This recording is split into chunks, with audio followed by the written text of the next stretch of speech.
Hello बच्चों बेटे पिछले लैक्चर ਦੇ ਵਿੱਚ ਆਪਾਂ ਕੋਆਰਡੀਨੇਸ਼ਨ ਕੰਪਾਊਂਡਸ ਦੇ ਨਾਲ ਰਿਲੇਟਡ ਇੰਪੋਰਟੈਂਟ ਟਰਮਸ ਡਿਸਕਸ ਕਰ ਰਹੇ ਸੀ। ਠੀਕ ਹੈ, ਆਪਾਂ ਕਰ ਰਹੇ ਸੀ ਕਿ ਲੀਗੈਂਡਸ ਦੀਆਂ ਕਿਹੜੀ-ਕਿਹੜੀ ਟਾਈਪਸ ਹੁੰਦੀਆਂ। ਆਪਾਂ ਦੇਖਿਆ ਸੀ ਕਿ ਲੀਗੈਂਡਸ ਹੈ ਯੂਨੀਡੈਂਟੇਟ ਹੋ ਸਕਦੇ ਹੈ, ਡਾਈਡੈਂਟੇਟ ਜਾਂ ਬਾਈਡੈਂਟੇਟ ਲੀਗੈਂਡਸ ਹੋ ਸਕਦੇ ਆ, ਪੋਲੀਡੈਂਟੇਟ ਹੋ ਸਕਦੇ ਆ। मतलब कि ਜਿੰਨੀਆਂ ਉਹਨਾਂ ਦੇ ਵਿੱਚ ਡੋਨਰ ਐਟਮਸ ਹੈ ਉਹਨਾਂ ਦੇ ਬੇਸ ਤੇ ਆਪਾਂ ਡਿਵੀਜ਼ਨ ਕੀਤੀ ਸੀ। ਠੀਕ ਹੈ, फिर आप किया चीलेट लीगेंड्स जिहड़े कि एक ही लीगेंड दे विच दो तो ज़्यादा डोनर एटम्स होंदियां तां ओह की है एक जॉ लाइक स्ट्रक्चर बना लेंदे है मैटल एटम दे नाल जिन्हों आपां चीलेट कहने आ। ठीक है, आपां डिस्कस किया सी। अज आपां करदे हां बेटे एम्बीडेंट लीगेंड। एम्बीडेंट लीगेंड किहनूं कहने आ असीं बेटे जिहड़ा मोनोडेंटेट लीगेंड होवे या यूनीडेंटेट लीगेंड होवे पर ਉਹਦੇ ਵਿੱਚ ਜਿਹੜੀਆਂ ਇੱਕ ਤੋਂ ਜ਼ਿਆਦਾ ਡਿਫਰੈਂਟ ਡੋਨਰ ਐਟਮਸ ਹੋਵੇ ਮੋਨੋਡੈਂਟੇਟ मतलब ਡੋਨੇਟ ਉਹ ਇੱਕ ਹੀ ਐਟਮ ਨਾਲ ਕਰੇ ਜਾਂ ਕੋਆਰਡੀਨੇਟ ਬੌਂਡ ਇੱਕ ਹੀ ਬਣਾਵੇ ਪਰ ਉਹਦੇ ਚ ਐਟਮਸ ਦੋ ਹੋਣ, ਉਹਨੂੰ ਅਸੀਂ ਕਹਿੰਦੇ ਆ ambident ਲੀਗੈਂਡ।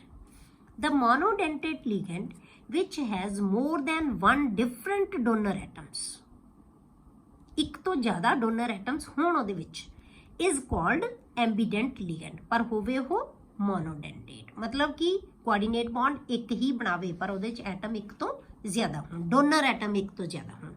Examples of such ligands are NO2 negative. NO2 negative दे विच बेटे N ते O दोनों ही डोनर एटम्स हो सकदियां।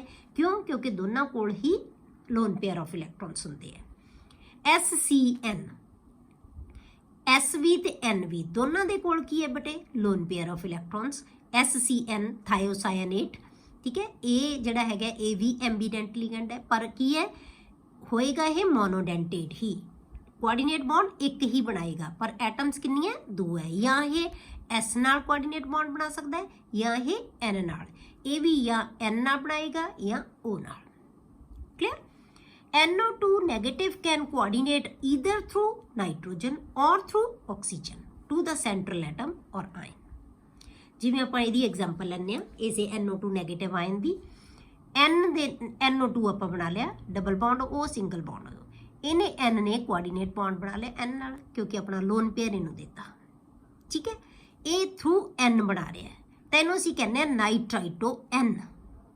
इहदा इनू असीं जे NO2 लिखिया होया होवे जे डोनेशन N दे नाल करे ये या कोआर्डिनेट बॉन्ड N नाल बनावे या कह लो डोनर एटम N होवे तां असीं कहने नाइट्राइटो N। ਪਹਿਲਾਂ ਬੇਟੇ ਜਿਹੜਾ ਇਹਨੂੰ ਨਾਈਟਰੋ ਕਿਹਾ ਜਾਂਦਾ ਸੀ ਪਰ ਜਿਹੜੀਆਂ ਲੇਟੈਸਟ 2004 ਦੇ ਵਿੱਚ IUPAC ਦੀਆਂ ਰეკਮੈਂਡੇਸ਼ਨਸ ਆਈਆਂ ਨਾ ਉਹਨਾਂ ਦੇ ਅਕੋਰਡਿੰਗ ਹੁਣ ਨਾਈਟਰਾਈਟੋ N ਤੇ ਨਾਈਟਰਾਈਟੋ O ਕਹਿਣ ਲੱਗ ਪਏ। ਪਹਿਲਾਂ ਇਹਨੂੰ ਨਾਈਟਰੋ ਕਿਹਾ ਜਾਂਦਾ ਸੀ, ਜੇ N ਨਾਲ ਇਹ ਡੋਨੇਸ਼ਨ ਕਰ ਰਿਹਾ ਨਾ ਜਾਂ N ਨਾਲ ਕੋਆਰਡੀਨੇਟ ਬੌਂਡ ਬਣਾ ਰਿਹਾ ਤਾਂ ਇਹਨੂੰ ਨਾਈਟਰੋ ਕਹਿੰਦੇ ਸੀ। ਅਸੀਂ ਨਾਈਟਰੋ ਵੀ ਲਿਖ ਦੋਗੇ, ਗਲਤ ਨਹੀਂ ਕਰ ਸਕਦੇ, ਪਰ ਹੁਣ ਆਪਾਂ ਕੀ ਲਿਖਦੇ ਆ ਨਾਈਟਰਾਈਟੋ N मतलब N ਦਾ ਮੀਨਸ N ਜਿਹੜਾ ਉਹ ਕੋਆਰਡੀਨੇਟ ਡੋਨਰ ਐਟਮ N ਹੈ। या फिर ONO डबल बॉन्ड वाला O है जड़ा वो नहीं बना सकता बेटे, उन्हें तो पहले ही ऑलरेडी डबल बॉन्ड बनाया हुआ है, ये नहीं डोनेट करेगा पेयर। कौन कोआर्डिनेट बॉन्ड बनाएगा? जी सिंगल बॉन्डेड है ऑक्सीजन है ए। ठीक है, तो ONO है तो NO2 ही, हुण O दे थ्रू मेटल नाल बॉन्ड कौन बना रहा है? O, तो इन्हूं कहने नाइट्राइटो O, नाइट्राइटो N या नाइट्राइटो O। ਇਹਨੂੰ ਪਹਿਲਾਂ ਕੀ ਕਿਹਾ ਜਾਂਦਾ ਸੀ? ਇਹਨੂੰ ਨਾਈਟਰੋ ਕਹਿੰਦੇ ਸੀ, ਇਹਨੂੰ ਨਾਈਟਰਾਈਟੋ ਕਹਿੰਦੇ ਸੀ। ਹੁਣ ਸਾਰਿਆਂ ਨੂੰ ਹੀ ਨਾਈਟਰਾਈਟੋ ਕਹਿੰਦੇ ਆ, ਦੋਨਾਂ ਨੂੰ ਹੀ ਨਾਈਟਰਾਈਟੋ ਕਹਿੰਦੇ ਆ ਪਰ ਨਾਲ N ਤੇ O ਲਗਾ ਦਿੰਦੇ ਆ। Nitrito dash O, nitrito dash N। Clear? ਇਸੇ ਤਰ੍ਹਾਂ ਆਪਾਂ SCN ਦਾ ਲੈਂਦੇ ਆ ਬੇਟੇ, SCN ਨੈਗੇਟਿਵ ਆਇਨ, ਇਹ ਵੀ ਹੈ ਕੋਆਰਡੀਨੇਟ ਥਰੂ S ਔਰ N। ਹੁਣ ਜੇ ਆਪਾਂ S ਬਣਾ ਰਹੇ ਆ ਕੋਆਰਡੀਨੇਟ ਬੌਂਡ ਤਾਂ ਕੀ ਬਣੇਗਾ? ਥਾਇਆਸਾਇਨੇਟੋ S, एस नाल बॉन्ड बना रहे थायासाइनेटो N। ये थायासाइनेट आयन है, थायासाइनेटो की है S। हुण जे N नाल बना रहे इस पासे उल्ट हो गया सारा, NCS हो गया तो थायासाइनेटो N। क्लियर? इसी तरह असीं बेटे साइनाइड की एग्जाम्पल ले सकते हैं। साइनाइड की है CN नैगेटिव। ठीक है, तो ये आपां की कहने आ, ये किमें कर सकता है? कोआर्डिनेट बॉन्ड बना सकता है थ्रू C और थ्रू N। जे C ਦੇ ਥਰੂ ਬਣਾਏਗਾ ਤਾਂ ਇਹਨੂੰ ਸਾਇਆਨਾਈਡ ਕਹਿੰਦੇ ਆ ਬੇਟੇ। ਜੇ ਇਹ N ਦੇ ਥਰੂ ਬਣਾਏਗਾ ਆਈਸੋਸਾਇਆਨਾਈਡ। ਇਹ ਪਹਿਲਾਂ ਵੀ ਤੁਸੀਂ ਪੜ੍ਹਿਆ ਹੋਇਆ, ਇਹ ਸਾਇਆਨਾਈਡ ਤੇ ਆਈਸੋਸਾਇਆਨਾਈਡ ਆਪਾਂ ਪਹਿਲਾਂ ਵੀ ਕੀਤੇ ਹੋਏ ਆ, ਠੀਕ ਹੈ, ਆਰਗੈਨਿਕ ਕੈਮਿਸਟਰੀ ਦੇ ਵਿੱਚ +1 ਦੇ ਵਿੱਚ। ਤਾਂ ਇਹਨੂੰ ਸਾਇਆਨਾਈਡ ਕਹਿੰਦੇ ਆ ਅਸੀਂ, ਇਹਨੂੰ ਆਈਸੋਸਾਇਆਨਾਈਡ। ਜੇ ਇਹ ਥਰੂ C ਕਰ ਰਿਹਾ ਤਾਂ ਸਾਇਆਨਾਈਡ, ਬਸ ਜੋ ਅਸੀਂ CN ਲਿਖਦੇ ਹਾਂ, C ਦੇ ਥਰੂ ਕੋਆਰਡੀਨੇਸ਼ਨ ਬੌਂਡ ਬਣਾ ਰਿਹਾ ਤਾਂ ਕੀ ਹੈ, ਸਾਇਆਨਾਈਡ। ਜੇ N ਹੈ ਜਿਹੜਾ ਡੋਨਰ ਐਟਮ ਤਾਂ ਆਈਸੋਸਾਇਆਨਾਈਡ। ਕਲੀਅਰ? ਇਹ ਸੀ ਬੇਟੇ ਲੀਗੈਂਡਸ ਬਾਰੇ ਬਹੁਤ ਡਿਟੇਲ ਤੁਹਾਨੂੰ। ਨੈਕਸਟ ਜਿਹੜੀ ਟਰਮ ਆਪਾਂ ਕਰਦੇ ਹਾਂ ਬੇਟੇ ਉਹ ਹੈ ਕੋਆਰਡੀਨੇਸ਼ਨ ਨੰਬਰ। ਕੋਆਰਡੀਨੇਸ਼ਨ ਨੰਬਰ ਇਹਨੂੰ ਅਸੀਂ ਜਿਹੜਾ CN ਨਾਲ ਲਿਖਦੇ ਹਾਂ, CN। ਜਿੱਥੇ CN ਲਿਖਿਆ ਹੋਇਆ ਤਾਂ ਮਤਲਬ ਕੋਆਰਡੀਨੇਸ਼ਨ ਨੰਬਰ ਹੈ। The number of ligand donor atoms. ਹੁਣ ਇਕੱਲੇ ਲੀਗੈਂਡਸ ਨਹੀਂ ਨਾ ਕਹਿ ਸਕਦੇ, ਕਈ ਵਾਰੀ ਇੱਕ ਲੀਗੈਂਡ ਦੇ ਵਿੱਚ ਡੋਨਰ ਐਟਮ ਜ਼ਿਆਦਾ ਵੀ ਹੁੰਦੀਆਂ, ਜਿਵੇਂ ਬਾਈਡੈਂਟੇਟ ਦੇ ਵਿੱਚ 2 ਹੈ, ਟਰਾਈਡੈਂਟੇਟ 'ਚ 3 ਲੀਗੈਂਡ ਐਟਮ ਹੈ।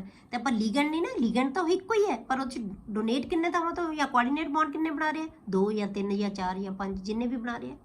ਤਾਂ ਹੁਣ ਆਪਾਂ ਬੌਂਡ ਦੇਖਾਂਗੇ ਕਿੰਨੇ ਬਣਾ ਰਹੇ ਆ, ਜਾਂ ਡੋਨਰ ਐਟਮਸ ਦੇਖਾਂਗੇ ਕਿੰਨੀਆਂ। ਇਹ ਮੋਨੋਡੈਂਟੇਟ 'ਚ ਨਹੀਂ, ਮੋਨੋਡੈਂਟੇਟ 'ਚ ਇੱਕ ਹੀ ਆਏਗੀ ਜੇ ਆਪਾਂ ਪੋਲੀਡੈਂਟੇਟ ਲੀਗੈਂਡਸ ਲਵਾਂਗੇ। The number of ligand donor atoms to which the metal is directly bonded is called coordination number. ਉਹ ਲਿਗੈਂਡਸ ਦੀਆਂ ਡੋਨਰ ਐਟਮਸ ਦਾ ਨੰਬਰ ਜਿਹਦੇ ਨਾਲ ਮੈਟਲ ਡਾਇਰੈਕਟਲੀ ਅਟੈਚਡ ਹੋਵੇ, ਮਤਲਬ ਇਹ ਕਹਿ ਲਓ ਮੈਟਲ ਨਾਲ ਜਿੰਨੀਆਂ ਡੋਨਰ ਐਟਮਸ ਕੋਆਰਡੀਨੇਟ ਬੌਂਡ ਬਣਾ ਰਹੀਆਂ ਡਾਇਰੈਕਟਲੀ, ਉਹਨੂੰ ਅਸੀਂ ਕਹਿੰਦੇ ਆ ਉਹਦਾ coordination number CN। For example in complex PTCl6 2 negative and NiNH34 2 positive, the coordination number of PT, ਇਹਦੇ ਵਿੱਚ PT ਦਾ coordination number ਕਿੰਨਾ ਹੈ, ਇੱਥੇ ਲਿਗੈਂਡ 6 ਲੱਗੇ ਹੋਏ ਹੈ ਤਾਂ ਡੋਨਰ ਐਟਮਸ 6 ਹੈ, ਤਾਂ ਇਹਦਾ ਮਤਲਬ ਇਹਦਾ coordination number ਕਿੰਨਾ ਹੈ ਬੇਟੇ 6।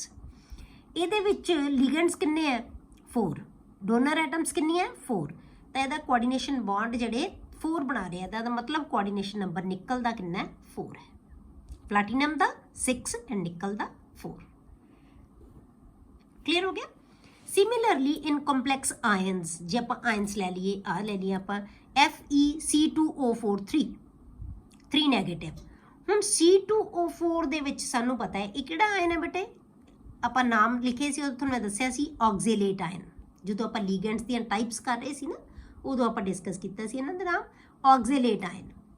ਆਕਜ਼ੀਲੇਟ ਆਇਨ ਦੇ ਵਿੱਚ ਕੀ ਹੈ ਬੇਟੇ 2 ਨੈਗੇਟਿਵ ਹੁੰਦਾ ਹੈ, ਇੱਕ ਆਕਜ਼ੀਲੇਟ ਕੋਲੇ ਕਿੰਨੇ ਹੈ 2 ਡੋਨਰ ਐਟਮ ਹੈ, ਤਾਂ ਇਹਦਾ ਮਤਲਬ ਇਹਦਾ ਕੋਆਰਡੀਨੇਸ਼ਨ ਨੰਬਰ ਕਿੰਨਾ ਹੋ ਗਿਆ 6, ਕਿਉਂਕਿ ਇੱਕ ਆਕਜ਼ੀਲੇਟ ਕੋਲ 2 ਡੋਨਰ ਐਟਮਸ ਹੈ, 3 ਆਕਜ਼ੀਲੇਟ ਜਿਹੜੇ ਹੈਗੇ ਆ ਆਇਨਸ ਉਹਨਾਂ ਕੋਲ ਕਿੰਨੀਆਂ ਹੋਣਗੀਆਂ 6 ਐਟਮਸ, ਤਾਂ ਇਹਦਾ ਮਤਲਬ coordination number of Fe is 6।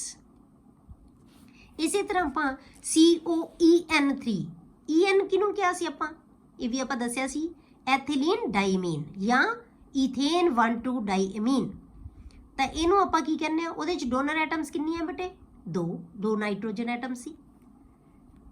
3 ਜੇ ਮੋਲੀਕਿਊਲ ਲੈ ਲਈਏ ਸੀ ਇਹਦੇ ਤਾਂ ਡੋਨਰ ਐਟਮਸ ਕਿੰਨੀਆਂ ਬਣ ਗਈਆਂ ਬੇਟੇ 6, ਤਾਂ ਇਹਦਾ coordination number of cobalt is 6, ਕਿਉਂਕਿ ਇਹ ਦੋਨੋਂ ਬਾਈਡੈਂਟੇਟ ਲਿਗੈਂਡਸ ਹੈ, ਡੋਨਰ ਐਟਮਸ 2 ਹੈ ਦੋਨਾਂ ਕੋਲ, ਇਸ ਕਰਕੇ ਕੋਆਰਡੀਨੇਸ਼ਨ ਨੰਬਰ ਕਿੰਨਾ ਹੋਏਗਾ 6। ਲਿਗੈਂਡਸ ਦਾ ਨੰਬਰ ਨਹੀਂ ਦੇਖਣਾ ਕਿ 3 ਹੈ, ਉਹ ਚ ਡੋਨਰ ਐਟਮਸ ਕਿੰਨੀਆਂ ਉਹ ਦੇਖ ਕੇ ਦੱਸਣਾ ਸੀ ਕਿ ਕੋਆਰਡੀਨੇਸ਼ਨ ਨੰਬਰ ਕਿੰਨਾ ਹੋਏਗਾ। ਤਾਂ coordination number of Fe and CO is 6, ਦੋਨਾਂ ਦੇ ਵਿੱਚ ਕਿੰਨਾ 6 ਹੈ।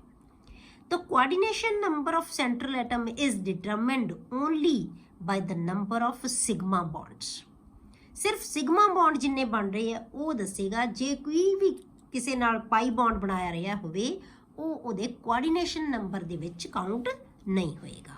ਅਦਰਵਾਈਜ਼ ਤੁਹਾਡੇ ਕੋਲੇ ਕੋਈ ਆਉਣਾ ਹੀ ਨਹੀਂ ਇਹ, ਪਰ ਤੁਹਾਨੂੰ ਪਤਾ ਹੋਣਾ ਚਾਹੀਦਾ ਹੈ ਕਿ ਸਿਰਫ ਸਿਗਮਾ ਬੌਂਡਸ ਬਣਨਗੇ ਜਿਹੜੇ ਉਹ ਹੀ ਕੋਆਰਡੀਨੇਸ਼ਨ ਨੰਬਰ ਡਿਸਾਈਡ ਕਰਨਗੇ, ਠੀਕ ਹੈ, only by number of sigma bonds formed by the ligand with the central atom. Clear? Next ਹੈ ਬੇਟੇ ਕੋਆਰਡੀਨੇਸ਼ਨ ਸਫੀਅਰ। ਇਹ ਆਪਾਂ ਪਹਿਲਾਂ ਵੀ ਕੀਤਾ ਸੀ, ਕੋਆਰਡੀਨੇਸ਼ਨ ਐਂਟਾਈਟੀ ਇਹ ਉਹੀ ਚੀਜ਼ ਹੁੰਦੀ ਹੈ, ਕੋਆਰਡੀਨੇਸ਼ਨ ਸਫੀਅਰ ਵੀ ਉਹੀ ਚੀਜ਼ ਹੈ। ਦ central metal atom or ion and the ligands attached to it are enclosed in square bracket। ਇਹ ਆਪਾਂ ਪਹਿਲਾਂ ਵੀ ਦੱਸਿਆ ਕਿ ਸੈਂਟਰਲ ਐਟਮ ਤੇ ਉਹਦੇ ਨਾਲ ਜਿੰਨੇ ਵੀ ਲਿਗੈਂਡਸ ਅਟੈਚਡ ਹੈ ਉਹਨਾਂ ਨੂੰ ਅਸੀਂ ਸਕੁਅਰ ਬ੍ਰੈਕਟ ਦੇ ਅੰਦਰ ਰੱਖਦੇ ਹਾਂ। And is collectively termed as coordination sphere. ਅਸੀਂ ਇਹਨੂੰ ਕੀ ਕਹਿ ਦਿੰਦੇ ਹਾਂ? Coordination sphere. ਇਸੇ ਨੂੰ ਕੋਆਰਡੀਨੇਸ਼ਨ ਐਂਟਾਈਟੀ ਵੀ ਕਹਿ ਦਿੰਦੇ ਆ। ਫਰਕ ਕੀ ਕਰ ਲੈਂਦੇ ਆ ਬੇਟੇ? ਜੇ ਪੂਰਾ ਕੰਪਾਊਂਡ ਲਿਖ ਦਿੰਦੇ ਆ ਆਪਾਂ, ਇਹਦੇ ਚਾਰਜ ਨੂੰ ਵੀ ਖਤਮ ਕਰ ਦਿਓ, ਨਾਲ ਕਾਊਂਟਰ ਰਨ ਵੀ ਲਾ ਦਿਓ, ਉਹ ਪੂਰਾ ਕੰਪਲੈਕਸ ਬਣ ਜਾਏਗਾ। ਉਸ ਕੰਪਲੈਕਸ ਦੇ ਵਿੱਚ ਜਿਹੜਾ ਸਕੁਅਰ ਬ੍ਰੈਕਟ ਦੇ ਅੰਦਰ ਸਪੀਸ਼ੀਜ਼ ਹੋਏਗੀ ਉਹਨੂੰ ਅਸੀਂ ਕੋਆਰਡੀਨੇਸ਼ਨ ਸਫੀਅਰ ਕਹਿ ਦਿੰਦੇ ਆ। ਜੇ ਅਸੀਂ ਇਕੱਲਾ ਹੀ ਆਇਨ ਬਣਾਤਾ ਵਿਦਆਊਟ ਕਾਊਂਟਰ ਆਇਨ, ਇਹ ਚਾਰਜਡ ਸਪੀਸ਼ੀਜ਼ ਹੈ, ਇਹਨੂੰ ਅਸੀਂ ਐਂਟਾਈਟੀ ਕਹਿ ਦਿੰਦੇ ਆ। ਵੈਸੇ ਕੋਈ ਬੁੱਕ ਦੇ ਵਿੱਚ ਸਫੀਅਰ ਵੀ ਕਹਿ ਲਓ ਚਾਹੇ ਐਂਟਾਈਟੀ ਕਹਿ ਲਓ, ਕੋਈ ਫਰਕ ਨਹੀਂ ਪੈਂਦਾ ਇਹਨਾਂ 'ਚ। ਕਲੀਅਰ? ਇਹਨਾਂ ਨੂੰ ਅਸੀਂ ਕਲੈਕਟਿਵਲੀ ਸਕੁਅਰ ਬ੍ਰੈਕਟ ਦੇ ਅੰਦਰ ਜਿਹੜੀਆਂ ਚੀਜ਼ਾਂ ਸੈਂਟਰਲ ਮੈਟਲ ਐਟਮ ਤੇ ਲਿਗੈਂਡਸ, ਉਹਨੂੰ ਅਸੀਂ ਕਹਿੰਦੇ ਆ ਕੋਆਰਡੀਨੇਸ਼ਨ ਸਫੀਅਰ। ਦਾ ਆਇਓਨਾਈਜ਼ੇਬਲ ਗਰੁੱਪ, ਜਿਹੜਾ ਆਇਓਨਾਈਜ਼ੇਬਲ ਗਰੁੱਪ ਹੋਏਗਾ, ਜਿਹੜਾ ਸਕੁਅਰ ਬ੍ਰੈਕਟ ਦੇ ਬਾਹਰ ਗਰੁੱਪ ਹੋਏਗਾ ਪ੍ਰੈਜ਼ੈਂਟ, ਜਿਹੜਾ ਮਰਜ਼ੀ ਹੋਵੇ, ਠੀਕ ਹੈ, ਉਹਨੂੰ ਆਪਾਂ ਕਹਿੰਦੇ ਆ ਕਾਊਂਟਰ ਆਇਨ। ਦਾ ਆਇਓਨਾਈਜ਼ੇਬਲ ਗਰੁੱਪਸ ਆਰ ਰਿਟਨ ਆਊਟਸਾਈਡ ਦਾ ਬ੍ਰੈਕਟ। ਜਿਹੜਾ ਆਇਓਨਾਈਜ਼ੇਬਲ ਗਰੁੱਪ ਹੋਏਗਾ ਨਾ, ਜਿਹਨੂੰ ਅਸੀਂ ਆਇਓਨਾਈਜ਼ ਕਰ ਦੇਵਾਂ, ਜਦੋਂ ਅਸੀਂ ਪਾਣੀ 'ਚ ਪਾਉਂਦੇ ਹਾਂ ਤਾਂ ਆਇਓਨਾਈਜ਼ ਹੁੰਦਾ ਜਦੋਂ ਉਹ, ਜਿਹੜਾ ਆਇਓਨਾਈਜ਼ੇਬਲ ਗਰੁੱਪ ਹੁੰਦਾ ਉਹਨੂੰ ਅਸੀਂ ਬ੍ਰੈਕਟ ਦੇ ਬਾਹਰ ਲਿਖਦੇ ਹਾਂ। And R called counter ions, ਉਹਨੂੰ ਕਹਿੰਦੇ ਆ ਅਸੀਂ ਕਾਊਂਟਰ ਆਇਨ। ਜਿਵੇਂ ਇਨ ਕੰਪਲੈਕਸ K4 FeCN6। ਹੁਣ ਇਹਦੇ ਵਿੱਚ ਜਿਹੜੀ ਸਪੀਸ਼ੀਜ਼ ਸਕੁਅਰ ਬ੍ਰੈਕਟ ਦੇ ਅੰਦਰ ਹੈ ਇਹਨੂੰ ਕੀ ਕਵਾਂਗੇ ਬੇਟੇ ਅਸੀਂ? Coordination sphere. ਜਿਹੜੀ ਸਪੀਸ਼ੀਜ਼ ਜਿਹੜੀ ਸਕੁਅਰ ਬ੍ਰੈਕਟ ਦੇ ਬਾਹਰ ਹੈ ਉਹਨੂੰ ਅਸੀਂ ਕਹਿੰਦੇ ਆ ਕਾਊਂਟਰ ਆਇਨ। ਠੀਕ ਹੈ? ਜੇ ਅਸੀਂ ਇਹਨੂੰ ਆਇਓਨਾਈਜ਼ ਕਰ ਦਈਏ ਤਾਂ ਕੀ ਬਣ ਜਾਏਗਾ? ਇਹ ਕਾਊਂਟਰ ਆਇਨ ਬਣ ਜਾਏਗਾ, ਇਹ ਕੰਪਲੈਕਸ ਆਇਨ ਬਣ ਜਾਏਗਾ। ਠੀਕ ਹੈ? ਜੇ ਅਸੀਂ ਆਇਨਸ ਕਹਿਣੇ ਹੁਣ ਕਿਹੜੇ ਕਿਹੜੇ ਹੈ। Clear? The coordination sphere is FeCN6 4 negative, ਕਿਉਂਕਿ ਇਹਦੀ ਵੈਲੈਂਸੀ ਇੱਥੇ ਜਾਏਗੀ, ਇਹਦੀ ਵੈਲੈਂਸੀ ਇੱਥੇ ਆਏਗੀ। ਕਲੀਅਰ ਹੈ? K ਦੀ ਵੈਲੈਂਸੀ ਇੱਥੇ, ਇਹਦੀ ਵੈਲੈਂਸੀ ਇੱਥੇ, ਤੇ ਇਹਦਾ ਮਤਲਬ ਇਹਦਾ 4 ਹੈ, ਇਹਦੇ ਉੱਤੇ 4 ਨੈਗੇਟਿਵ ਆਏਗਾ, ਕਿਉਂਕਿ K ਦੇ ਉੱਤੇ ਤਾਂ ਪੋਜ਼ਿਟਿਵ ਹੀ ਹੁੰਦਾ ਹੈ, ਅਲਕਲੀ ਮੈਟਲ ਦੇ ਉੱਤੇ ਕਦੇ ਵੀ ਨੈਗੇਟਿਵ ਨਹੀਂ ਹੋ ਸਕਦਾ। And counter ion is K positive. ਠੀਕ ਹੈ? Counter ion is K positive. Next ਹੈ ਬੇਟੇ ਕੋਆਰਡੀਨੇਸ਼ਨ ਪੋਲੀਹੈਡਰਨ। ਹੁਣ ਕੋਆਰਡੀਨੇਸ਼ਨ ਪੋਲੀਹੈਡਰਨ ਕੀ ਹੈ? The spatial arrangement of the ligand atoms which are directly attached to the central metal atom or ion defines a coordination polyhedron about the central atom। मतलब ਕੀ ਹੈ ਬੇਟੇ ਕਿ space ਦੇ ਵਿੱਚ ਮੈਟਲ ਐਟਮ ਦੇ ਆਲੇ ਦੁਆਲੇ ਲੀਗੈਂਡਸ ਜਿਹੜਾ ਅਰੇਂਜਮੈਂਟ ਬਣਾ ਲੈਂਦੇ ਆ, ਜਿਸ ਅਰੇਂਜਮੈਂਟ ਦੇ ਵਿੱਚ ਐਗਜ਼ਿਸਟ ਕਰਦੇ ਆ, ਉਹਨੂੰ ਅਸੀਂ ਕੋਆਰਡੀਨੇਸ਼ਨ ਪੋਲੀਹੈਡਰਨ ਕਹਿੰਦੇ ਆ। ਠੀਕ ਹੈ? Ligands are attached directly to the central atom defines coordination polyhedron. The most common ਜਿਹੜਾ ਕੋਆਰਡੀਨੇਸ਼ਨ ਪੋਲੀਹੈਡਰਾ ਆਰ, ਜਿਹੜੇ ਆਮ ਤੁਹਾਡੇ ਹੁਣ ਜਿਹੜੇ ਆਪਾਂ ਡਿਸਕਸ ਕਰਾਂਗੇ ਉਹ ਆਪਾਂ ਮੇਨ 3 ਤਰ੍ਹਾਂ ਦੇ ਡਿਸਕਸ ਕਰਾਂਗੇ ਬੇਟੇ। ਜਿਹੜੇ ਹੈਗੇ ਆਕਟਾਹੈਡਰਲ, ਸਕੁਅਰ ਪਲੈਨਰ ਐਂਡ ਟੈਟਰਾਹੈਡਰਲ। ਆਕਟਾਹੈਡਰਲ ਦਾ ਮਤਲਬ ਇਹ ਤੁਸੀਂ ਬਹੁਤ ਡਿਟੇਲ ਦੇ ਵਿੱਚ ਬੇਟੇ ਜਿਓਮੈਟਰੀਜ਼ ਕੀਤੀਆਂ ਹੋਈਆਂ। ਆਕਟਾਹੈਡਰਲ ਦਾ ਮਤਲਬ ਜੇ 6 ਹੋਣਗੇ ਤਾਂ ਉਹ ਆਕਟਾਹੈਡਰਲ ਦੇ ਵਿੱਚ ਆਪਣੇ ਆਪ ਨੂੰ ਸੈੱਟ ਕਰ ਲੈਂਦੇ ਆ। ਜਿਵੇਂ ਆਪਾਂ ਕੈਮੀਕਲ ਬੌਂਡਿੰਗ ਦੇ ਵਿੱਚ ਕੀਤਾ ਸੀ ਕਿ ਬੌਂਡ ਪੇਅਰ, ਲੋਨ ਪੇਅਰ, ਉਹਦੇ ਅਕੋਰਡਿੰਗ ਆਪਾਂ ਦੱਸਿਆ ਸੀ। ਇਹ ਵੀ ਤਾਂ ਹੁਣ ਪੇਅਰਸ ਹੀ ਹੈ, ਪੇਅਰਸ ਆਫ ਇਲੈਕਟ੍ਰੋਨਸ। ਇੱਕ ਦੂਜੇ ਤੋਂ ਮੈਕਸਿਮਮ ਦੂਰ ਕਿੰਨਾ ਜਾ ਸਕਦੇ ਆ? 6। ਉਹ ਕੀ ਹੋਏਗਾ? ਆਕਟਾਹੈਡਰਲ। ਮੈਕਸਿਮਮ ਦੂਰ 4 ਕਿਵੇਂ ਜਾ ਸਕਦੇ ਆ ਬੇਟੇ? ਟੈਟਰਾਹੈਡਰਲ ਜਾਂ ਸਕੁਅਰ ਪਲੈਨਰ। ਕੋਆਰਡੀਨੇਸ਼ਨ ਕੰਪਾਊਂਡ ਦੇ ਵਿੱਚ ਆਪਾਂ 4 ਵਾਲਾ ਜਿਹੜਾ ਹਮੇਸ਼ਾ ਟੈਟਰਾਹੈਡਰਲ ਹੀ ਪੜ੍ਹਦੇ ਸੀ, ਪਰ ਕੋਆਰਡੀਨੇਸ਼ਨ ਕੰਪਾਊਂਡ ਦੇ ਵਿੱਚ ਸਕੁਅਰ ਪਲੈਨਰ ਸਟਰਕਚਰ ਵੀ ਬਣਦੀ ਹੈ। ਠੀਕ ਹੈ? ਸਕੁਅਰ ਪਲੈਨਰ ਵੀ ਬਣਾਉਂਦੇ ਕੋਆਰਡੀਨੇਸ਼ਨ ਕੰਪਲੈਕਸਿਸ। 4 ਨਾਲ ਦੋਨੋਂ ਤਰ੍ਹਾਂ ਦੀਆਂ ਸਟਰਕਚਰਸ ਬਣ ਸਕਦੀਆਂ। ਅੱਗੋਂ ਆਪਾਂ ਡਿਸਕਸ ਕਰਾਂਗੇ ਬੇਟੇ ਕਿ 4 ਕਿਹੜੇ ਬਣਾਉਣਗੇ ਤੇ ਟੈਟਰਾਹੈਡਰਲ ਕਿਹੜੇ ਬਣਾਉਣਗੇ ਤੇ ਸਕੁਅਰ ਪਲੈਨਰ ਕਿਹੜੇ ਕੰਪਾਊਂਡਸ ਬਣਾਉਣਗੇ। ਕਲੀਅਰ? ਇਹ ਮੇਨ 3 ਤਰ੍ਹਾਂ ਦੇ ਆਪਾਂ ਜਿਹੜੇ ਪੋਲੀਹੈਡਰ ਹੈ ਉਹ ਡਿਸਕਸ ਕਰਾਂਗੇ, ਜਾਂ 3 ਤਰ੍ਹਾਂ ਦੇ ਜਿਹੜੇ ਸਟਰਕਚਰਸ ਆ ਉਹ ਡਿਸਕਸ ਕਰਾਂਗੇ ਮੇਨ। ਹੋਰ ਹੋ ਕਿਹੜੇ ਸਕਦੇ ਆ? ਜੇ 5 ਹੋਣਗੇ ਤਾਂ ਕੀ ਹੋ ਸਕਦਾ ਬੇਟੇ? ਟ੍ਰਿਗੋਨਲ ਬਾਈਪਿਰਾਮਿਡਲ ਹੋ ਸਕਦੀ ਹੈ। ਜੇ 5 ਹੀ ਹੈ ਤਾਂ ਟ੍ਰਿਗੋਨਲ ਬਾਈਪਿਰਾਮਿਡਲ ਵੀ ਹੋ ਸਕਦੀ ਹੈ ਤੇ ਸਕੁਅਰ ਪਿਰਾਮਿਡਲ ਵੀ ਹੋ ਸਕਦੀ ਹੈ। ਠੀਕ ਹੈ? ਇਹ ਟ੍ਰਿਗੋਨਲ ਬਾਈਪਿਰਾਮਿਡਲ ਵੀ ਜਾਂ ਸਕੁਅਰ ਪਲੈਨਰ, ਜਿਵੇਂ ਇੱਥੇ 4 ਨਾਲ ਸਕੁਅਰ ਪਲੈਨਰ ਵੀ ਹੋ ਸਕਦੀ ਹੈ, ਟੈਟਰਾਹੈਡਰਲ ਵੀ ਹੋ ਸਕਦੀ ਹੈ।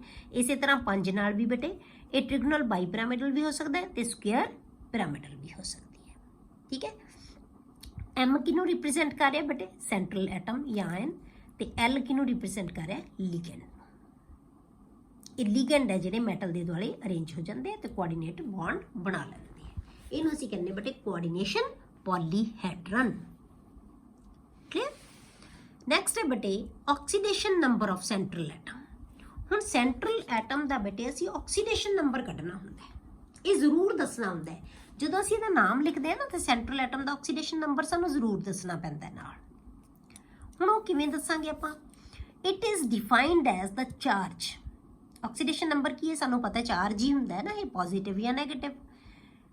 ਚਾਰਜ ਜਿਹੜਾ ਹੈਗਾ ਸੈਂਟਰਲ ਐਟਮ ਦੇ ਉੱਤੇ ਜਿਹੜਾ ਚਾਰਜ ਆਏਗਾ, it is defined as the charge it wood carry if all the ligands are removed along with their electron pairs that are shared with the central atom।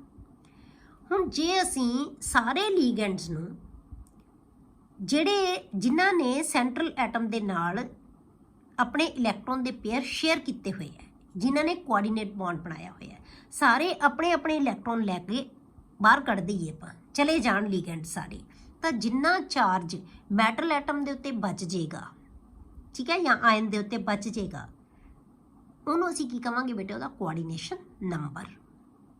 ਜਿੰਨਾ charge ਰਹਿ ਜਾਏਗਾ, ਜੇ ਲਿਗੈਂਡਸ ਆਪਦਾ charge ਲੈ ਕੇ ਚਲੇ ਜਾਣ, ਆਪਣੇ ਆਪਣੇ ਇਲੈਕਟ੍ਰੋਨ ਲੈ ਕੇ ਚਲੇ ਜਾਣ। For example the oxidation number of copper in CuCN4 3 negative is 1 positive। ठीक है, and is written as Cu1। ਆਪਾਂ ਰੋਮਨ ਨਿਊਮਰਲਸ ਦੇ ਵਿੱਚ ਬ੍ਰੈਕਟ ਦੇ ਅੰਦਰ ਜਿਹੜੀ ਇਹਦੀ ਹੈ ਆਕਸੀਡੇਸ਼ਨ ਸਟੇਟ ਨੂੰ ਹਮੇਸ਼ਾ ਇਦਾਂ ਲਿਖਿਆ ਜਾਂਦਾ ਹੈ। ਹੁਣ ਇੱਥੇ 1 ਕਿਵੇਂ ਆਇਆ? ਜੇ ਆਪਾਂ ਇਹ ਸਾਰੇ C ਨੂੰ ਕੱਢ ਦਈਏ, ਆਪਦਾ ਚਾਰਜ ਲੈ ਕੇ ਚਲੇ ਜਾਣ, ਸਾਰੇ C ਆਪਣਾ ਚਾਰਜ ਲੈ ਕੇ ਚਲੇ ਜਾਣ, ਠੀਕ ਹੈ, ਤਾਂ ਕਿੰਨਾ ਚਾਰਜ ਇਹਦੇ ਕੋਲੇ ਬਚ ਜਾਏਗਾ? ਉਹਨੂੰ ਆਪਾਂ ਕਵਾਂਗੇ ਇਹਦਾ ਆਕਸੀਡੇਸ਼ਨ ਨੰਬਰ। ਠੀਕ ਹੈ, ਤਾਂ ਤੁਸੀਂ ਕਿਵੇਂ ਯਾਦ ਰੱਖਣਾ ਬੇਟੇ? ਕਿਵੇਂ ਸਮਝਣਾ ਕਿਵੇਂ ਹੈ ਇਹਨੂੰ? ਆਪਾਂ ਦੇਖੋ, ਤੁਸੀਂ CN ਦੇ ਉੱਤੇ ਤੁਹਾਨੂੰ ਪਤਾ ਹੈ ਕਿੰਨਾ ਚਾਰਜ ਹੁੰਦਾ ਬੇਟੇ? 1 ਨੈਗੇਟਿਵ। ਇਹਦੇ ਅੰਦਰ ਕਿੰਨੇ ਨੈਗੇਟਿਵ ਹੋ ਗਏ ਬੇਟੇ? 4 ਨੈਗੇਟਿਵ। ਜਿਵੇਂ ਤੁਸੀਂ 1 ਦੇ ਵਿੱਚ ਸਿੱਖਿਆ ਸੀ ਨਾ ਆਕਸੀਡੇਸ਼ਨ ਨੰਬਰ ਕੱਢਣਾ x ਮੰਨ ਕੇ, ਉਵੇਂ ਹੀ ਤੁਸੀਂ ਹੁਣ ਮੰਨੋਗੇ, ਕੱਢੋਗੇ। ਠੀਕ ਹੈ, ਤਾਂ ਆਪਾਂ ਕਿਵੇਂ ਲਿਖਾਂਗੇ? x plus -4। ਠੀਕ ਹੈ, x ਪਲੱਸ -4, ਜਾਂ ਕਹਿ ਲਓ x -4 ਇਜ਼ ਇਕੁਅਲ ਟੂ -3 ਦੇ।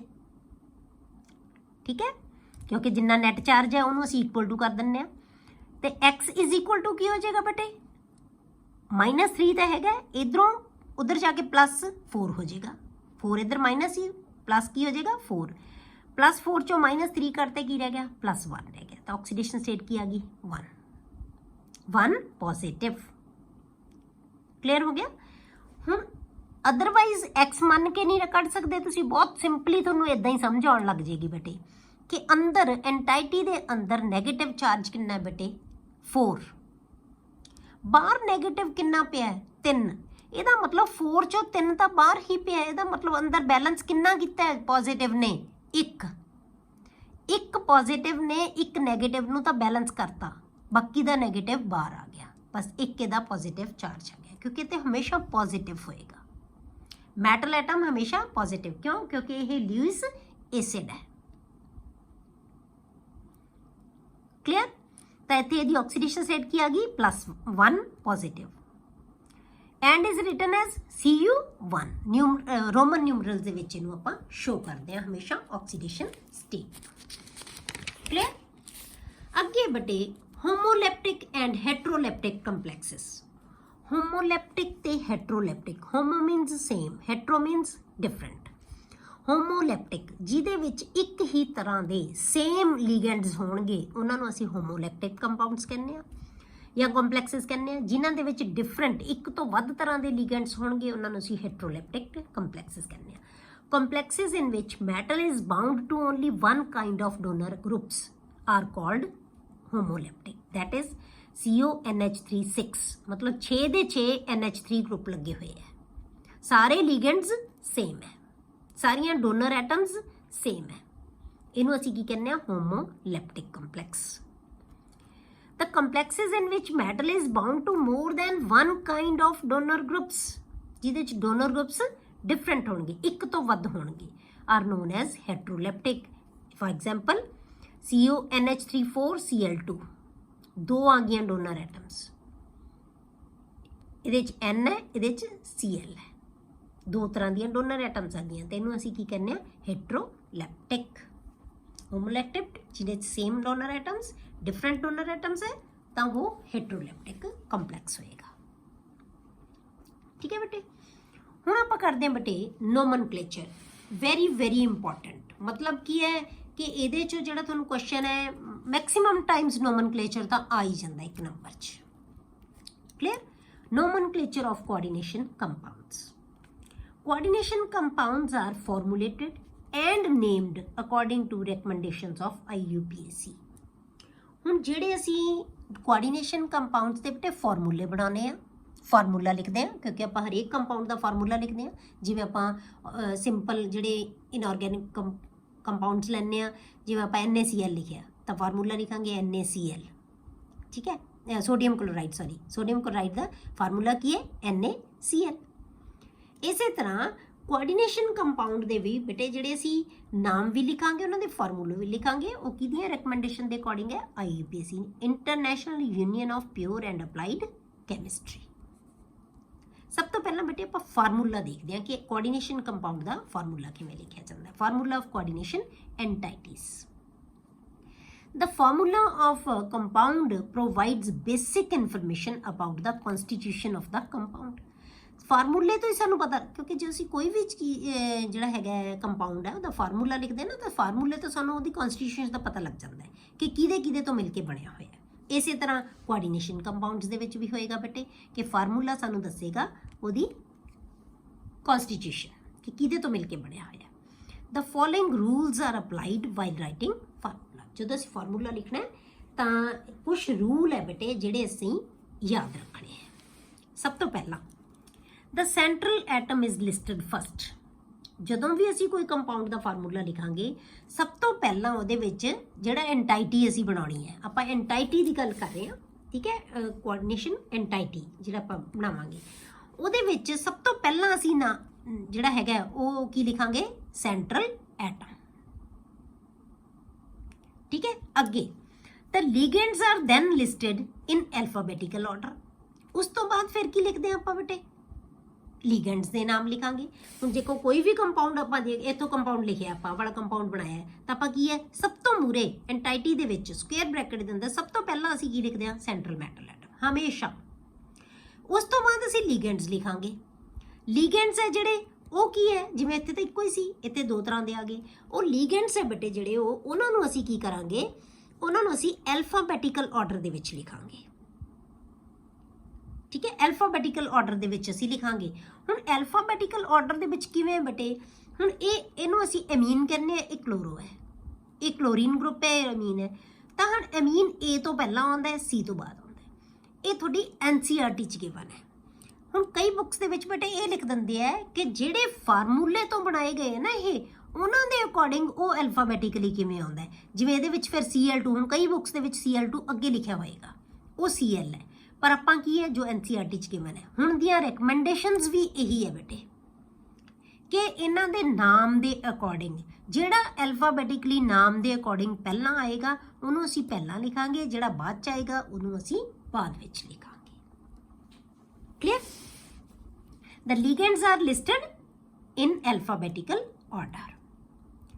ਹੁਣ ਜੇ ਸਾਡਾ ligand ਬੇਟੇ polydentate ਹੈ, the polydentate ligands are also listed alphabetically। ਜਿਹੜੇ polydentate ligands ਹੈ ਬੇਟੇ ਉਹਨਾਂ ਨੂੰ ਵੀ ਅਸੀਂ ਕੀ ਹੈ, alphabetically ਹੀ ਲਿਖਾਂਗੇ। in case of abbreviated ligands, ਕਿਉਂਕਿ ਜਿਹੜੇ ਤੁਹਾਡੇ ਕੋਲੇ polydentate ligands ਹੁੰਦੇ ਨਾ ਉਹਨਾਂ ਦੇ ਆਮ ਤੌਰ ਤੇ ਐਬਰੀਵੇਸ਼ਨਸ ਯੂਜ਼ ਕੀਤੇ ਜਾਂਦੇ ਆ। ਜਿਵੇਂ ਆਪਾਂ ਇਥੇਨ 1,2 ਡਾਈਇਨ ਲਈ ਕੀ ਲਿਖਦੇ ਆ, EN, ਆਕਜ਼ੀਲੇਟ ਆਇਨ ਲਈ ਲਿਖਦੇ ਆ OX। ਤਾਂ ਜਿਹੜੇ ਅਸੀਂ ਐਬਰੀਵੇਸ਼ਨਸ ਲੈਣੀਆਂ ਨਾ but in case of abbreviated ligands the first letter of the abbreviation is used in to determine the position of the ligand. ਹੁਣ ਉਸ ਐਬਰੀਵੇਸ਼ਨ ਦਾ ਪਹਿਲਾ ਲੈਟਰ ਹੈ ਜਿਹੜਾ ਉਹ ਡਿਸਾਈਡ ਕਰੇਗਾ ਕਿ ਜਿਹੜੀ ਉਹਦੀ ਪੋਜੀਸ਼ਨ ਹੈ ਲਿਗੈਂਡ ਦੀ ਕਿੱਥੇ ਆਏਗੀ। ਜਿਵੇਂ EN ਦੇ ਵਿੱਚ E ਆ ਗਿਆ, ਆਕਸੀਲੇਟ ਦੇ ਵਿੱਚ O ਆ ਗਿਆ, ਉਹ ਡਿਸਾਈਡ ਕਰੇਗਾ ਕਿ ਲਿਗੈਂਡ ਦੀ ਪੋਜੀਸ਼ਨ ਕਿੱਥੇ ਆਏਗੀ। ਠੀਕ ਹੈ। The formula of the entire coordination entity whether charged or not is enclosed in square bracket.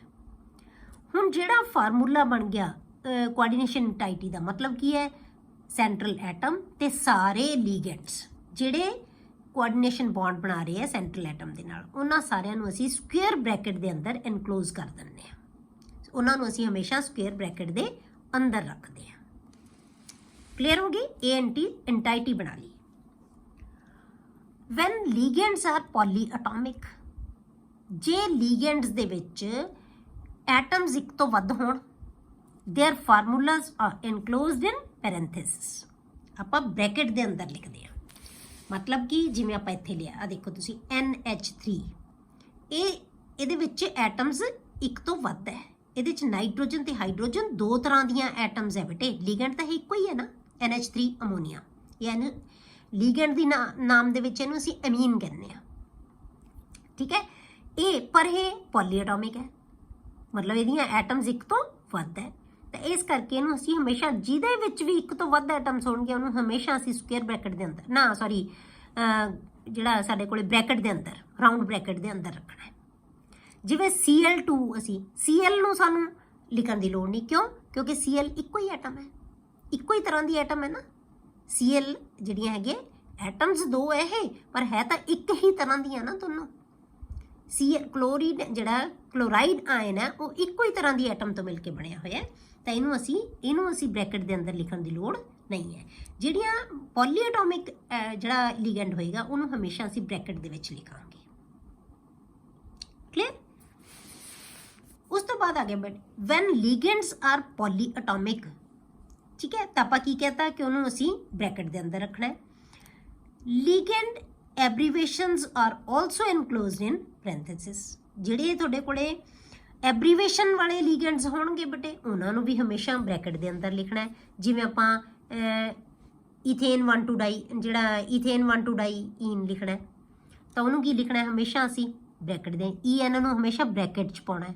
ਆਕਸੀਲੇਟ ion ਦੇ ਵਿੱਚ OX ਪਾਉਣਾ ਹੈ, ਉਹਨੂੰ ਹਮੇਸ਼ਾ ਬ੍ਰੈਕਟ ਦੇ ਵਿੱਚ ਪਾਉਣਾ ਹੈ।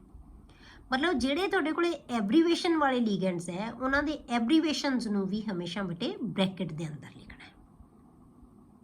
ਕਲੀਅਰ। ਉਹਦੇ ਬਾਹਰ ਲਿਖਣਾ ਹੈ ਕਿ ਕਿੰਨੇ ਲਿਗੈਂਡਸ ਹੈ। ਜਿਵੇਂ ਆਪਾਂ Cl2 ਦੇ ਤਾਂ ਸਿੱਧਾ ਹੀ ਇੱਥੇ ਲਿਖਤਾ, ਜਿਵੇਂ ਇੱਥੇ ਆਪਾਂ NH3 ਪਾਇਆ ਸੀ ਉਹਨੂੰ ਬ੍ਰੈਕਟ ਦੇ ਅੰਦਰ ਲਿਖ ਕੇ ਬਾਹਰ ਲਿਖਣਾ ਹੈ ਜਿੰਨੇ ਲਿਗੈਂਡ ਹੈ। ਇਵੇਂ ਅਸੀਂ ਐਬਰੀਵੇਸ਼ਨਸ ਨੂੰ ਵੀ ਬ੍ਰੈਕਟ ਦੇ ਅੰਦਰ ਲਿਖ ਕੇ ਫਿਰ ਬਾਹਰ ਅਸੀਂ ਲਿਖਾਂਗੇ ਉਹਦਾ ਨਾਮ।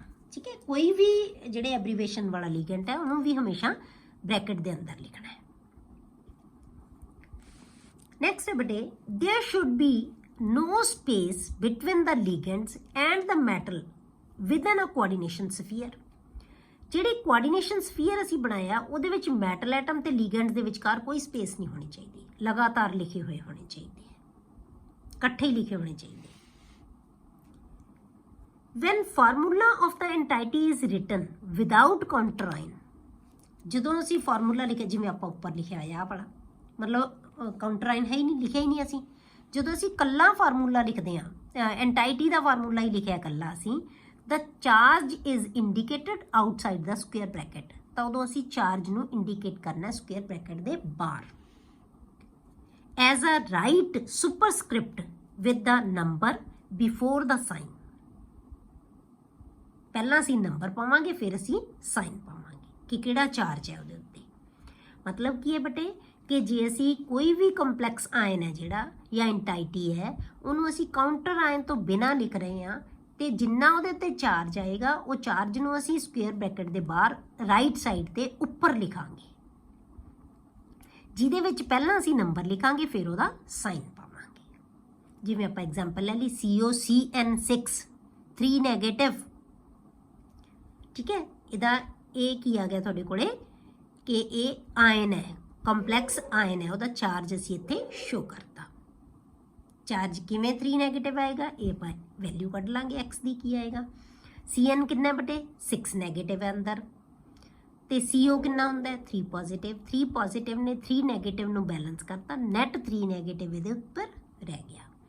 ਜੇ ਤੁਹਾਨੂੰ ਇਹ ਪੂਰਾ ਦੇਤਾ ਤਾਂ ਤੁਸੀਂ ਇਹਦਾ ਆਕਸੀਡੇਸ਼ਨ ਨੰਬਰ ਕੈਲਕੂਲੇਟ ਕਰ ਸਕਦੇ ਹੋ, ਠੀਕ ਹੈ। The charge of the cation is balanced by the charge of the anion। ਹੁਣ ਜਿਹੜਾ ਕੈਟਾਇਨ ਦੇ ਉੱਤੇ ਚਾਰਜ ਆਏਗਾ, ਭਾਵੇਂ ਉਹ ਐਂਟਾਈਟੀ ਹੈ ਚਾਹੇ ਉਹ ਕਾਊਂਟਰ ਆਇਨ ਹੈ, ਜਿਹੜਾ ਕੈਟਾਇਨ ਦਾ ਚਾਰਜ ਹੋਏਗਾ ਬੇਟੇ ਉਹ ਹਮੇਸ਼ਾ ਐਨੋਇਨ ਦੇ ਚਾਰਜ ਨਾਲ ਬੈਲੈਂਸ ਹੋਏਗਾ, ਮਤਲਬ ਇੱਕ ਦੂਜੇ ਨੂੰ ਬੈਲੈਂਸ ਕਰਨਗੇ। ਹੁਣ ਇਹ ਕੀ ਹੈ, ਐਨੋਇਨ ਹੈ, ਇਹਦਾ ਚਾਰਜ ਬੈਲੈਂਸ ਕੌਣ ਕਰ ਸਕਦਾ ਬੇਟੇ, ਪੋਜ਼ਿਟਿਵਲੀ ਚਾਰਜ ਸਪੀਸ਼ੀਜ਼ ਇੱਕ ਕੈਟਾਇਨ ਕਰ ਸਕਦਾ ਹੈ, ਤਾਂ ਕੈਟਾਇਨ ਹੈ ਜਿਹੜਾ ਇਹਦਾ ਚਾਰਜ ਬੈਲੈਂਸ ਕਰੇਗਾ।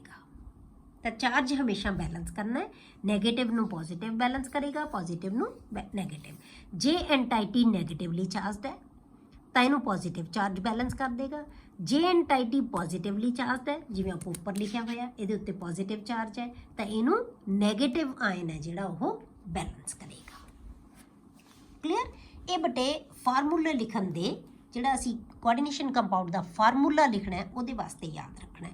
ਮਤਲਬ ਕਿ ਦੋ ਨਿੱਕੀਆਂ ਜੀਆਂ 2-3 ਚੀਜ਼ਾਂ ਯਾਦ ਰੱਖਣੀਆਂ ਕਿ ਸਕੁਅਰ ਬ੍ਰੈਕਟ ਪਾ ਲਓ ਐਂਟਾਈਟੀ ਲਿਖਣ ਵਾਸਤੇ, ਉਹਦੇ ਅੰਦਰ ਪਹਿਲਾਂ ਮੈਟਲ ਐਟਮ ਲਿਖ ਦਿਓ, ਫਿਰ ਲੀਗੈਂਡਸ ਲਿਖ ਦਿਓ। ਲੀਗੈਂਡਸ ਹਮੇਸ਼ਾ ਐਲਫਾਬੈਟਿਕਲੀ ਲਿਖਣੇ ਹੈ, ਜਿਵੇਂ ਨਾਮ ਦੇ ਵਿੱਚ ਪਹਿਲਾਂ ਆਉਂਦਾ ਜਿਹਦਾ ਨਾਮ ਉਹਦਾ ਅਸੀਂ ਪਹਿਲਾਂ ਉਹਨੂੰ ਲਿਖਦੇ, ਜਿਵੇਂ ਅਮੀਨ, ਫਿਰ ਕਲੋਰੀਨ, ਫਿਰ ਨਾਈਟ੍ਰੋ, ਜਿਹੜਾ ਵੀ ਗਰੁੱਪ ਆਏਗਾ, ਜਿਵੇਂ A ਪਹਿਲਾਂ ਆਉਂਦਾ, ਫਿਰ C ਆਉਂਦਾ, ਫਿਰ N ਆਉਂਦਾ, ਤਾਂ ਆਪਾਂ ਪਹਿਲਾਂ A ਵਾਲਾ ਲਿਖਾਂਗੇ, ਫਿਰ C ਵਾਲਾ, ਫਿਰ N ਵਾਲਾ, ਐਲਫਾਬੈਟਿਕਲੀ ਲਿਖ ਦਿਓ ਸਾਰੇ।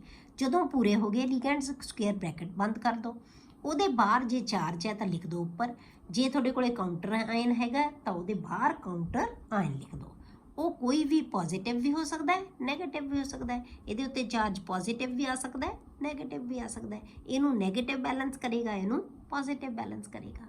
ਇਹ ਆ ਜਾਏਗਾ ਤੁਹਾਡੇ ਕੋਲੇ complete formula of coordination compound, ਠੀਕ ਹੈ। ਨੈਕਸਟ ਵੀਡੀਓ ਦੇ ਵਿੱਚ ਆਪਾਂ ਬੇਟੇ ਇਹਦਾ ਨੋਮਨਕਲੇਚਰ ਕਰਾਂਗੇ।